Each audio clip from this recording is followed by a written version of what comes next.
Hindi namin alam kung anong sosyal na pamumuhay. When my dad was still, alive, no? No, I can't help but to be emotional, no? But, salamat anak kasi, na if not for this, kung naging normal na accountant ka lang at hindi negosyante, hindi natin na-experience yung mga napuntahan. I had a very vivid dream na I want to be successful. I know there's something more to this life than just being farm boy. Hindi mo na itatanong sa akin yan kung ano yung mga countries na nag-date kayo. Kasi too many to mention. Around the world, ang itatanong mo, ano na lang yung mga countries na hindi pa kayo nakapag-date? Powerful. Yan ang word na ma-describe natin dito sa ating couple na i-interviewin in today's episode of The VIP Lounge. Ngayon, samahan nyo kami.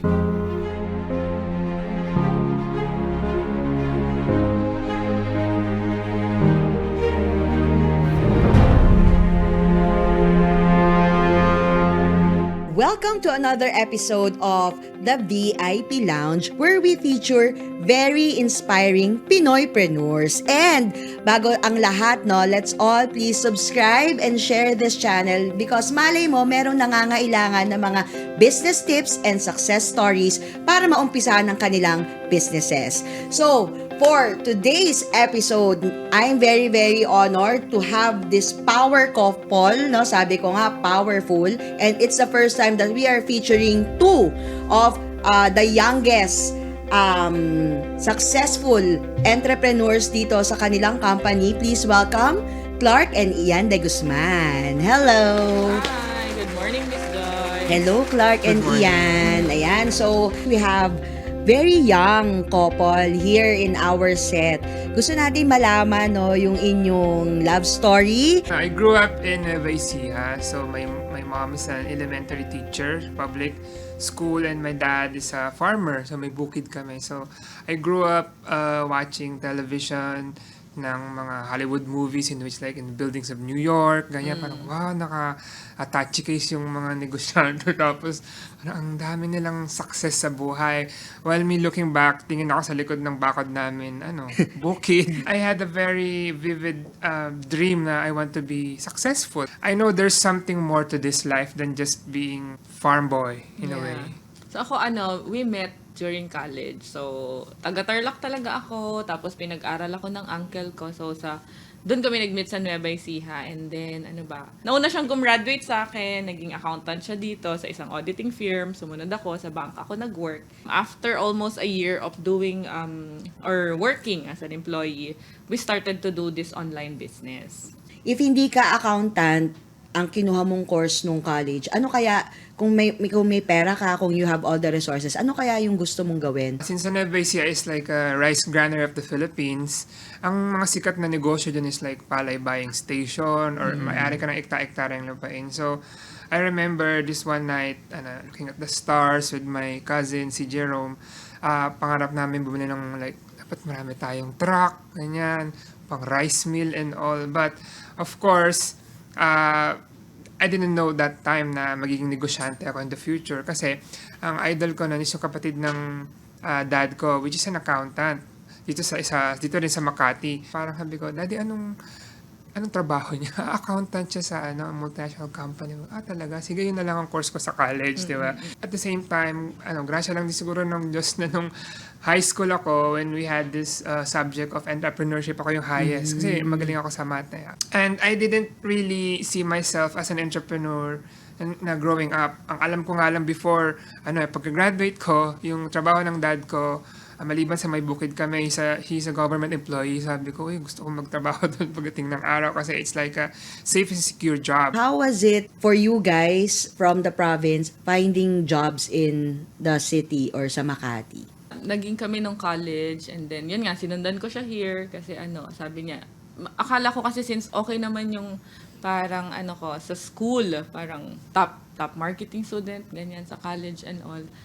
Akala ko madaling maghanap ng work, pero hindi eh. Parang ang mga napuntahan ko lang talaga mga bank. Looking back, no, parang natatandaan ko, nagde-date kami ni Clark, parang na magpa-fast food kami, every Christmas bonus lang, o kaya 13th month pay.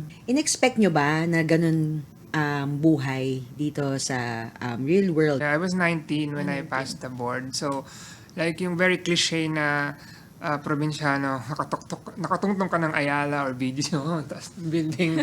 Mentally, no, we're prepared na parang, okay, so you're not in your province na, so nandito ka na. Pero sanay naman kami sa hirap in a way eh. So, hindi namin alam kung anong social na pamumuhay. I have a parang clear vision kung ano yung pwedeng maging. So, parang yung mga hirap, ganyan. When we were starting talaga, I remember, yung last allowance na tinanggap ko from my dad. Ang ginawa namin ng brad ko dati na kinikwento ko, tigisa kami ng rice, tapos hati kami sa gulay na ulam, tapos may soup. So, yun lang. How about you, Ian? Yung early years ng career mo, lalo na nag-umpisa ka, tell us something about. Top student ako. Alam ko, pagdating ko dito sa Makati, magiging top din ako. Like, gusto ko nga, pangarap ko nga maging Newscaster. Tapos nag-apply din ako sa advertising company kasi marketing nga eh. So, kaso nga, hindi yung the way I speak English, hindi katulad ng mga dapat pala. So, ayun, napunta nga ako sa bank kasi yun lang, teller ako. Every time na may sasalihan ako, kailangan hindi ako ordinaryo. Pero wala nga ako yung tulad niya na, want to be a businessman someday, ito yung dream ko. Parang normal lang po ako na kung anong sinabi ng magulang ko, go and then, what's next? Parang ganyan. Paano nyo naman, how did you stumble upon this opportunity? Fiancé pa lang niya nun. Chika eh, no? Hindi pa sila kasal. So, yun. Fiancé pa lang niya, tapos, laging pumupunta sa bangko pag may mga pakain. Di ba? Minsan yung client maglilibre. Sabi ko, ba't may free time yan? Di ba? Parang pag kung kailan may pakain, nandito siya. Ano bang trabaho ni Nat? Sabi niya, ay nako. Mga ganun. So parang, ay nako, dami na niyang sinabi na hindi maganda yun. Wag mong itry ang negosyo. Sinasabi ko na nga, maghanap na ng trabaho for experience and all. And yet, pero sabi ko sa kanya, uy, sa gabi, nagnunood lang ako ng mga anime, mga ganyan. Tapos kung ano-ano ginagawa ko, baka pwede akong mag-ano dyan, part-time. So, ikaw. Ako. Ikaw ang promotor, no? Yes. May desire ka na may gawin pang iba bukod sa magpahinga.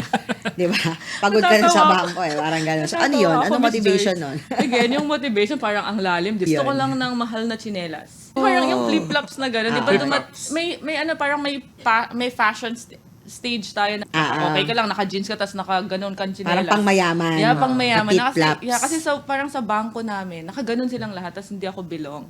So nakita ko, ano ba yan? So nung umuwi ako ng boarding house, may Shopwise, may store malapit sa amin. And then, nakabili ako 140 pesos lang. Okay? Tapos pagpasok ko ng work, syempre, pinagtawanan ako kasi kulang ng letter. Di ba?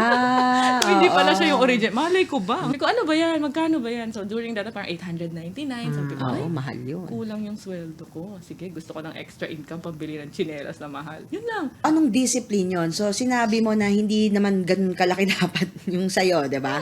True. Pero nakaka-curious eh. So, na-discover mo yung business sa yon. Ano yung nakita mo doon na iba that made you decide to stay and achieve more in that business? Kasi parang ini-encourage din kami to do the online business with your loved ones, with your friends, ganyan. So, ang sabi ko kay Clark, kung talagang mahal mo ko, kung talagang mahal mo, sumama ka.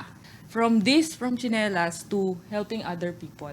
So, may ganun. Nagpatibay is sa mga training, yung mga namimit kong tao dito, yung community. Iba, the way they see things na ibang-iba sa akin, yung vision nila na ang mature, na pwedeng mangyari sa'yo to, na pwede pala siya, na, mga ganong stuff. And syempre, yung income, eventually, tsaka lang ako nagbigay ng pera sa parents ko nung parang ang tagal-tagal, parang sinasabi ng nanay ko, ano ka ba, nagtatrabaho ka na, mas malaki pa hinihimo sa akin ngayon. Ganyan, di ba? Yung umpisa, paano niyo yun pinagsama or na-balance? And ano yung mga challenges nung nag-umpisa Uy, maganda yan. nung una? Ang routine ko noon namin is like after kong mag-work, before, ang culture kasi sa audit is, di ba, yung dapat ko'y pinakamasipag, di ba? Pasok ka maaga, mag-overtime ka, alas 12 ng madaling araw para partnerable ka in a way. Yun ang goal, no? Maging Oo. partner. Yeah, Sa and support. kinumpit ko, it's gonna take like 20 years kung talagang maayos ka sa ladder ng promotion every year na hindi ko naman din nakuha, di ba? Pero at the same way, gusto ko siyang kasama palagi. Hindi naman siya accountant. Like me, so hindi ko siya pwedeng dalhin sa opisina namin, mag-work. Same thing ako, hindi ako pwedeng tumambay lagi sa bangko kasi teller siya. But, what we did, when we started the business, dito na kami nagde-date. Wow, yan talaga ang motivation ni Clark. Love. Simple lang, No, di ba? love. Love, the power of love. Ganun din, same. After work, punta dito. Parang, for me naman din the community. Parang kasi sa work namin, di ko alam kung sa ibang job, politika. Again, I'm not against employment kasi hindi ko alam yung sa iba. I'm sharing yung sa experience ko. Pero dito, kukumputan ka ng dreams. Magkano yung savings na gusto mo at the end of the year? Parang pag pinag-usapan namin sa labas, magtatawanan kami, savings daw. Mga ganon, di ba? Pero here, it's a normal topic. So, nagustuhan ko yung ganon. Ay, iba yung mindset dito. So, Kailan nyo talaga naramdaman na kayo ay negosyante? Kailan dumating yung success, yung income na ina-expect ninyong makuha when you ventured here? I did this part-time for 6 months. And then, nag-resign ako kasi parang, nag-earn ako ng 80,000 in 1 week. Diba? So, parang nagulat ako, November yon. Parang gusto ko na mag-resign. Tapos sabi ng boss ko, ba't kayo magre-resign? Next month, Christmas bonus na, may 13th month pay pa. Nagpa-compute ako. Magkano po ba yung ibo-bonus ko? So, parang mga nasa 14 to 17,000. Nakita ko sa boss ko, ma'am, tingnan mo to, magkano yan? 84. Oh, ma'am, yun yung kinita ko. 1 week, hindi na ako makakapag-antay. So, doon ko siya na totoong negosyo to, na for some businessman, pwedeng ang 80,000 sa isang linggo ay maliit. Pwedeng kay sa mga may-ari ng mga malls, 84 million a month pwedeng kitain dyan. Pero kasi negosyo pero as an employee na nag-start, 84,000, binibilang ko lang yan. Hindi yan akin. Sanay akong magbilang, pero hindi siya sa akin. So doon ako, tas yung tatay ko na parang ginawa kong guinea pig sa mga products namin noon. Parang, take mo yan. Ganun lang. Tas nag-normal yung cholesterol niya. Wow, ang ganda ng product. Kasi hindi siya naniniwala before. Sabi, take mo yan. Ganun lang ako. Nung sinabi niyang nag-normal yung cholesterol niya, hindi ako naniwala hanggang sa tinawagan ako ng tita ko na doktor na ang sabi niya, ipatake mo lang, nakaka-help yan sa tatay mo, ganyan. So, totoo nga, maganda yung product, maganda yung kita. Ano pang gagawin ko? Totoo to. Kasi dati parang, sabi ko nga, sir, chinelas lang dad na, di ba? Pero nung naano ko yung product, tapos yung nanay ko ayaw niyang mag-take. Parang, ang dami-dami ko nang take ng gamot, bibigyan mo pa ako ng mga ganyan. Pero nung naririnig niya yung mga kapitbahay namin, na sinasabi na yung tatay ko daw yun, bakit nawawala, bumabata daw siya tingnan, mga ganyan. Naririnig lang sa mga kapitbahay. Pag sinasabi mo, daddy mo na bumabata siyang tingnan, ganyan, nawawala. Parang, you look younger. Kapampangan, lulupa kang anak, mga ganyan. Okay? So, ganun daw yung mga feedback ng mga kapitbahay namin. So, yung nanay ko, nag-take na din. So, tapos, praise God, no? Kasi hanggang ngayon, normal yung cholesterol level nila and all. So, And ano yung kaya yung difference ng product na meron kayo doon sa ibang nag-business din? When I was starting in the business, I remember na sabi nung economics professor ko nung college na if you want to do business, dapat unique, highly consumable products. So para may repeat purchase. So yun yung maganda sa product na venture namin, yung supplements na pag naubos, pwedeng repeat purchase, bilhin. And of course, health is the new wealth ngayon. Diba? Kahit gaano ka kayaman, diba? Pero pag health mo na-apektuhan, it's want to give up your wealth just to gain back your health. Since marketing, so may subject kami na magbebenta kami, na may quota mga bra, mga ganun, mga makeup. Ayoko magbenta ng mga mahal na bra kasi yung mga brang sinusuot ko, hindi naman mahal. Mga gano'n ng college. Tapos sabi ko, pero nakakabenta naman ako noon. Tinutulungan niya din ako. Pag-ibig talaga. Of course. For life. Yan. So Leverage. parang sabi ko kung makakatulong to sa health ng ibang tao, ba't ako mahihiya? Hindi naman mahal na bra binibenta ko, hindi naman mahal na kaldero. Ang gandang product nito na kung hindi man nila gawin yung negosyo, for sure, magiging healthy sila. So, ganun. So, wala na yung hiya factor kung ano man ang ililabel sa akin kasi ang ganda ng ino-offer ko. Tell us some perks that you were able to experience or have by venturing into an online business. Because of this business, diba? Hindi mo na itatanong sa akin yan kung ano yung mga countries na nag-date kayo. Kasi too many to mention. Around the world, ang itatanong mo, ano na lang yung mga countries na hindi pa kayo nakapag-date? Natutunan ko dito in venturing a business na if halimbawa ako I'm an accountant, auditor, may ceiling kahit gaano pa karaming overtime or reimbursement, diba? But when you venture into business, diba, the sky's the limit. Depende sa gaano mo willing itrabaho yon or i-careerin, diba? And having that monetary reward, of course, yung options na pwede mong makuha, like for example, like before, nakaano lang kami, na jeep, na jeepney. Yeah, nakikipag-unahan ka sa sa pawis and all. Pero ngayon, pili ka sa umaga, ano bang gusto kong kotse? Yung puti, yung red, yung orange, like that. Or have you ever went to like a store, tapos bibili mo yung gusto mo, na hindi mo titignan yung presyo? Like, okay. Ano yan? May gusto ka i-share? Experience ako dyan. Nung nag-work ako sa bank, may pinuntahan akong store na nagandahan ko lang. Tapos siyempre, ang sabi ng sales lady sa akin, mahal yan. Wow. At ang sabi ko, Ikaw na, ate. parang, ano ba yung size po kayo nito? Gaya, mahal yan, ma'am. Sabi ko nga. Sabi ko, sabay balik. So parang, ewan ko. Sabi ko, simpleng tao lang ako eh. So, yun yung hindi, ngayon, pag titingin ka ng magandang damit, tumitingin pa rin ako ng presyo kasi it's God's steward. I mean, Yeah, of you should be a course. good Of course. steward of money, di ba? But dumating ako sa stage na hindi din. As a reward, stay ko lang pag gusto ko ganyan. Pero now, syempre, sabi ko nga, nagmamature, nag-e-evolve. Hindi lang yung pera mo, pati ikaw, pati the way you think. Ano naman yung difference ng business ninyo dun sa ibang traditional businesses in terms of keeping family time or your personal life? Ako, I'm a full-time mom right now. I'm homeschooling. So, ako yung parang teacher ng anak ko kasi gusto namin yung values na meron kami ngayon. Yun yung maipasa sa bata. Yung, kumbaga, yun hanggang sigurong high school, mag-homeschool kami. Yun yung plan namin sa mga kids. You have the time, hindi lalaki sa picture yung anak namin. Kasi parang ang sa career path, especially ni Clark, kung gusto mo ng malaking income, New York or Europe muna ko yan. Stock or exchange, Mga mga ganon. ganon. So, pero ang mga anak mo, pwedeng lumaki sa photo or sa screen lang. Going back dun sa context ng options, no? If you have a family, di ba? Halimbawa, dalawa lang naman yan. Pipili ka. If gusto mo ng hospital, may public, may private. Saan mo gusto? So, yun. You have the options, di ba? And more than that, di ba? In the Philippines, ang context natin, di ba? Success is relative. Yeah. So, the more success you have, the more relatives you have. So, Tama. marami Madami yung mga ano niya, reregaluhan Gusto sa natin Pasko, yan. ninong, Gusto natin. ninang. Oo, and in a way, na going sa family, if your family is guys namin farmer, parang ikaw yung una sa pamilya na nakita nilang umunlad, na nakapag-break ng chain ng sumpa ng putik at lugmok ng kahirapan in a way na parang, uy, nagawa ni kuya, ni Yes, ate, no? yes, Pwede rin yes. pala.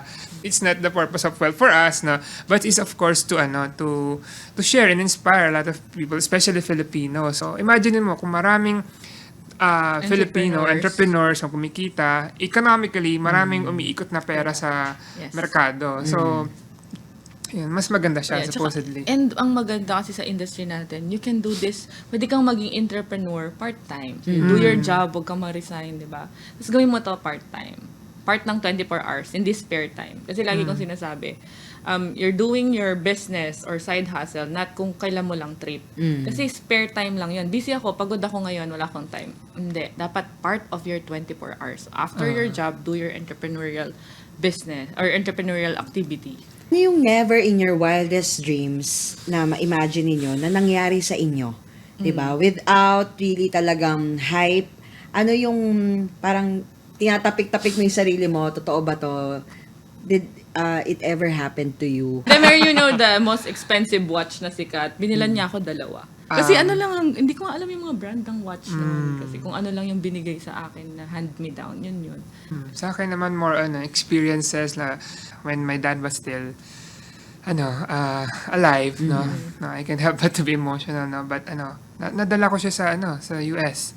No, with my mom, naka-business class sila. Wow. So parang sabi niya, salamat anak kasi if not for this if kung naging normal na accountant ka lang at hindi negosyante, hindi natin na-experience yung mga napuntahan. In a Nabigay mo way. ng ganon yung parents mo, no? Not just the material things, but really the travel, the experience that they deserve. Yeah, Habang buhay pa sila kasi they're not getting any younger and We don't want to sound religious and all. Yes. But siyempre sabi ko nga sa inyo, nagmamature yung purpose mo sa buhay, yung mga wants mo in a way. So parang never kong na-imagine na makapag-support kami ng mga missionaries. Wow. so that's treasures in heaven. Ano pa? What's in store for Clark and Ian? We are reaping the rewards right now. It's just a fraction of what really any human is capable of. Diba? If you can really believe in the human spirit and the potential of any person, if he just believe in himself and the right opportunity. Kakatiting pa lang to eh.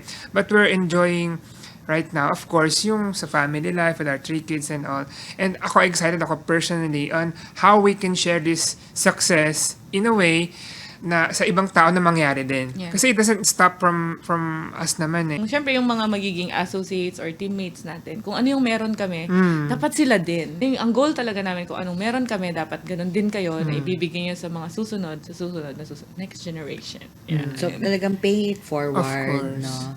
Para naman maging successful ako na You are. papasaya yung ating mga audience. So, gusto naman natin na marinig ano ba yung team song ninyo for each other. Since taga-Bukid kami dati, di ba? Alam niyo yung kanta ni Journey na ano, Just a small town girl.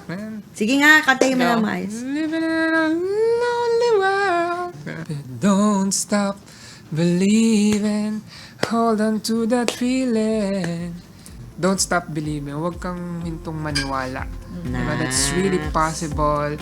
Na yung pangarap mo, posible pa rin. Na pwede ka pa rin makatikim ng magandang buhay that you're really striving for. You just have to ask God to the right opportunity that He will direct you. And of course, resilient ang mga Filipino. Yes. So, nasa yun na lang yan if how are you gonna make the most of the opportunities presented to you. Very inspiring ang inyong mga kwento. Maraming salamat. Thank you for Mwah, having mwah, us. Clark ma'am. and Kamsahamnida. Kamsahamnida. And guys, no, there you have it. Another inspiring story. Ngayon, narinig ninyo, no, that from farm to fortune, posible, no, basta may hard work ka at meron kang kasama din, no, at support sa iyong negosyo, ay posible yan lahat. So, maraming salamat. Please do like, share, and subscribe, and spread good vibes. My name is Joyce Marliosa, and see you again in the next episode of The VIP Lounge.